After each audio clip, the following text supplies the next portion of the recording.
দিনের পর দিন যেভাবে সভ্য সমাজের কথিত সভ্যতার মুখে ঝামা ঘষে দিয়ে একের পর এক ধর্ষণ সহ শ্লীলতাহানির ঘটনাগুলো সামনে আসছে তা কিন্তু নিশ্চিতভাবে আতঙ্কের। এবার তেলিয়ামুড়া শহর লাগোয়া এলাকার এক সংখ্যালঘু যুবক কর্তৃক একই থানা এলাকায় এক হিন্দু নাবালিকাকে ফুঁসলিয়ে ভালোবাসার ফাঁদে ফেলে ধর্ষণের অভিযোগ সামনে এসেছে। ঘটনার পরিপ্রেক্ষিতে যথেষ্ট তৎপরতার সাথে তেলিয়ামুড়া থানার পুলিশ অভিযুক্ত 21 বছরের দুলাল মিয়াকে গ্রেফতার করেছে।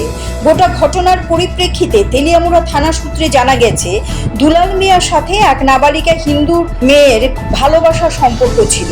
এই সম্পর্কের পরিপ্রেক্ষিতে গত মঙ্গলবার অভিযুক্ত দুলাল সেই নাবালিকা কন্যাটিকে ফুঁসলিয়ে বড়মুড়া ইকো পার্কে নিয়ে যাওয়ার পর জোরপূর্বক ধর্ষণ করে বলে অভিযোগ। পরবর্তীতে মেয়েটি বাড়িতে আসার পর পরিজনদের বিষয়টা জানালে তেলিয়ামুড়া থানায় লিখিত আকারে অভিযোগ দায়ের করা হয়। সংখ্যালঘু যুবক দ্বারা হিন্দু নাবালিকার সাথে সংগঠিত ধর্ষণের খবর চাউর হতেই এলাকা জুড়ে ব্যাপক চাঞ্চল্য তৈরি হয়েছে। আমাদের কাছে একটি অভিযোগ আছে যে দুলাল মিয়া নামে একটি ব্রহ্মছড়াতে বাড়ি একজন ছেলে পরিণস্থিত হিন্দু মেয়ের সঙ্গে তার ভালোবাসার সম্পর্ক আছে। ওই সম্পর্কের ভিত্তিতে গত পরশুদিন দুলাল মিয়া মেয়েটিকে ইকো পার্কে নিয়ে যায়। ইকো পার্কে নিয়ে গিয়ে তার সাথে শারীরিক সম্পর্ক করে।